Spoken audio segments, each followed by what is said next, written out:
Welcome to the channel if you're new here, and welcome back if you're a returning visitor or subscriber. Right, this should be the final part of the Messerschmitt BF109 build by Tamiya in 1/72nd scale. And before we move on to the actual stage of what I was going to be doing as part of it, I had when we finished the last part, I went through and did a little bit more assembly. Here I am, just sort of gluing the shroud onto one of the exhausts, which needs doing. I also painted up the exhaust a bit, made it a little bit rusty and stuff like that. And now we're just going to move on to adding the landing gear. And they fit really well. I mean, the angle's perfect because of the way it's engineered by Tamiya. It fits into a slot, and then which angles the struts, the landing gear perfectly. And once I've done that, I put a plate over the top which is going to be holding the drop tank.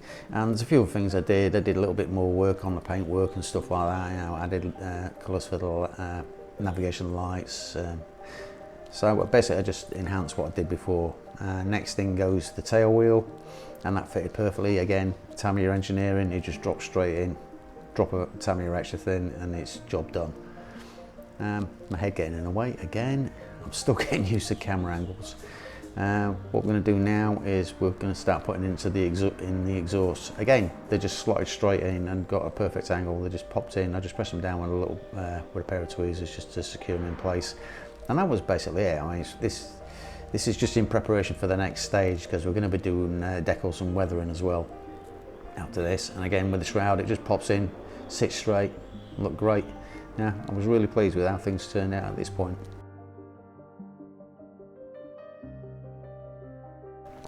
Right, now we're moving on to the gloss coat. I'm using Vallejo gloss varnish, and I did a couple of thin coats before I put the wet coat down. This is a 50-50 mix of the varnish and flow improver. So what we're going to do is just going to run around here. I'm not going to film all of the gloss coats I put down. I only put 3. So what I'll do is I'll just show you the first one that I put down, and then probably the last one, and that'll be about it. You'll get the idea. I'm really pleased with how the paintwork is looking on this now, because I did do a couple of bits and pieces between the last video and this one where I actually did a little bit of bleaching and stuff like that before I wanted to get this gloss coat on.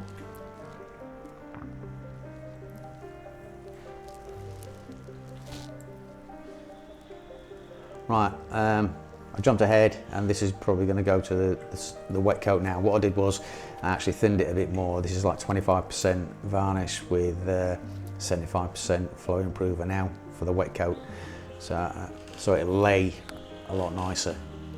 And I'm really pleased with the way that the varnish is pulling out the colours. You can see the paintwork a lot better once the varnish coat's on, and it really looks nice. I hope we don't lose that sort of like detail when I do the matte coat.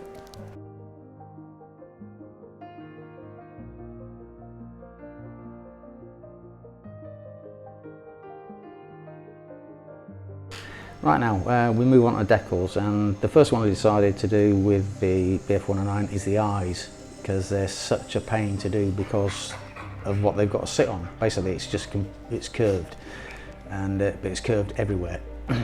So it's really hard to get it down, especially with the decals being thicker than I'm used to. You know, the Cartograph decals in Airfix would have laid a bit easier, but I mean, I just worked it, got it in position, used microset just to make sure it was in place properly, and then I moved on and used some Microsol to put it, just to bed it in. The Microsol seemed to work. I got it on there, bedded it down, bedded it down, bedded it down. I mean, this just took something I had to do over and over again just to get it down, rolling a Q-tip across the top. But, you know, eventually it did go down. And I had to repeat the process on the other side as well. And rather than let you see something I've already done, I just moved on. And we're getting some more of the markings down. These went down nice and easy, flat surface, just line up with the panel line. Pretty simple.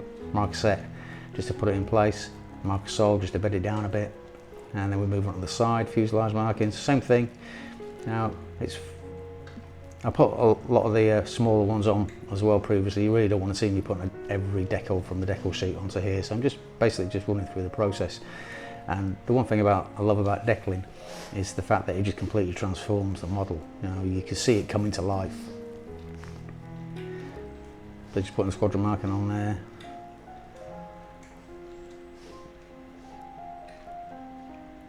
I've really got this love-hate relationship with decals. But it does really transform, doesn't it? Yeah. As much as I love doing decals and seeing the transformation, sometimes there's some that are just so fiddly and fragile that it becomes very frustrating. But I actually enjoy the process. It took me a long time to get all these down actually, and you just got to be glad that you didn't have to sit and watch every decal going down, because I used every decal in the decal sheet, so there's teeny weeny ones there as well. You know, I even put them in, and I'm surprised how much difference they actually made. Everything's going down nicely. Yeah. Takes a little bit of beating up with the microsol, and once I've finished this, I'm going to let it dry. But I'm going to have to go over everything with microsol again, because you know the carrier film you can still see. But I mean, the transformation is amazing. I just love how it looks once the decals are on. Completely transforms the model. Right then, that's the decals down. I'm going to probably go over them again a few more times with some microsol, just to make sure they're completely bedded in, especially in the little ones that actually cross panel lines and things like that. So, and the next stage we're going to move on to is I'm going to do the panel lines, then we move on to the weathering before we do the final assembly. We're getting close to the end, guys. We're getting close to the end.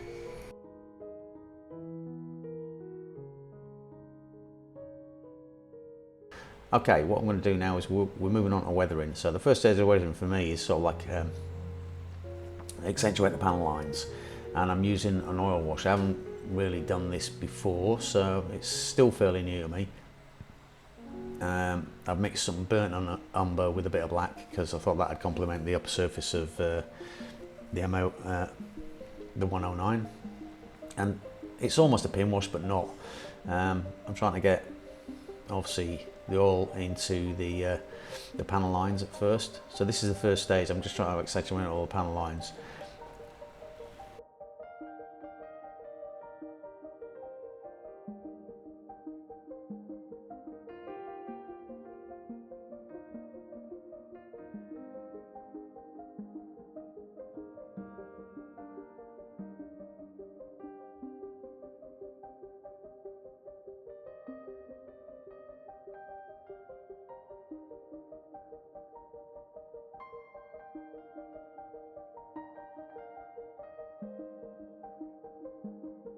Right, now we move on to removing all the mess that I put down on top of this BF109. So I started off with a sort of like a dry bit of kitchen towel. Now I quickly decided that I was taking too much off, and I wanted to actually use the oils to create some streaks as well. You know, I removed some of the wash that I've got on there, but I wanted to create effects with it at the same time. So all I did was like clean my brush and dampened it with a bit of clean odorless thinners, and I'm just lifting what I don't want and spreading around what I do want. And basically I'm going to go over the whole model and do this. So we'll come back, we'll just watch a little bit and then come back once I've got it there, because you don't want to watch me doing this for the next 2 hours.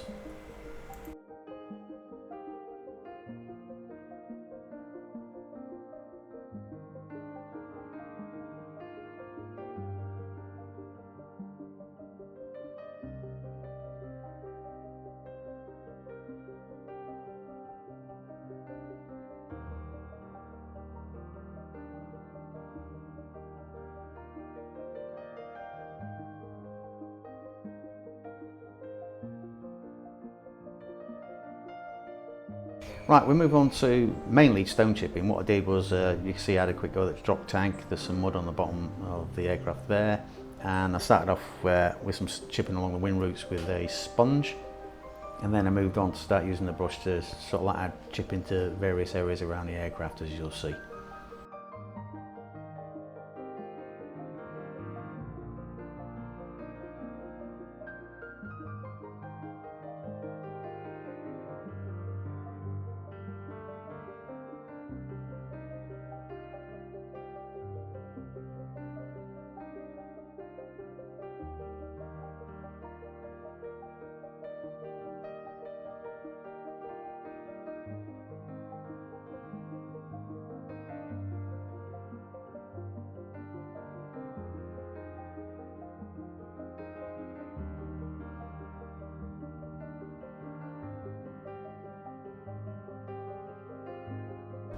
Right, anybody see the deliberate mistake here? I did rectify this later on. Right, from the pilot's position, yeah, the prop spins clockwise. So the leading edge of the prop is not the bit that I'm putting stone chipping on now. I did rectify that, I repainted over it again and actually put the chipping on the leading edge of the wing. Leading edge of the propeller as it's meant to be. Then I carried on, did a little bit more along the wings.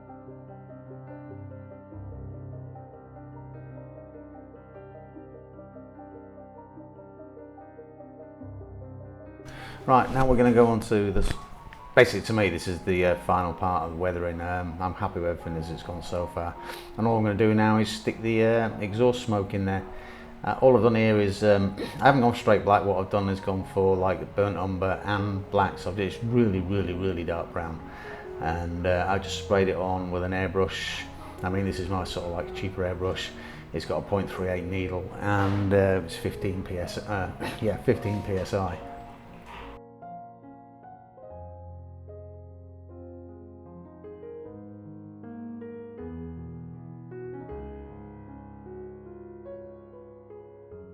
Right, now we're going to move on to the matte coat, and the first two coats are going to be 50% varnish and 50% of the flow improver, and I'm using the Vallejo matte varnish at the moment.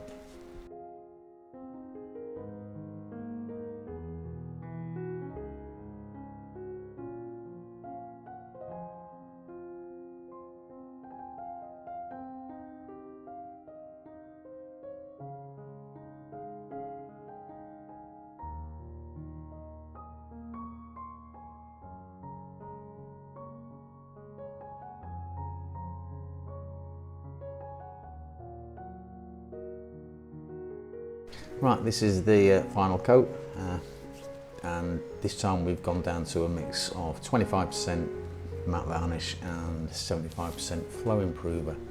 It just allows everything to sort of lay a lot better.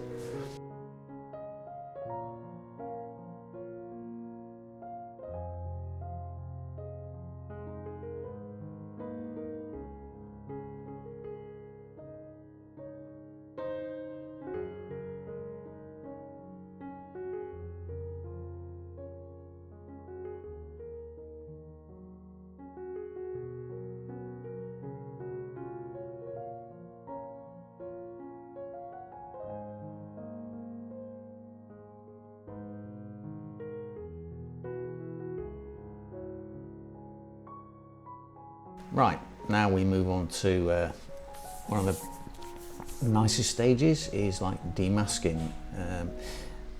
These masks have been on the cockpit canopy near enough since the beginning of the build, so they've been there quite a long time. So it's just, sometimes it's really nice just to take them off and see what it looks like underneath. Very satisfying.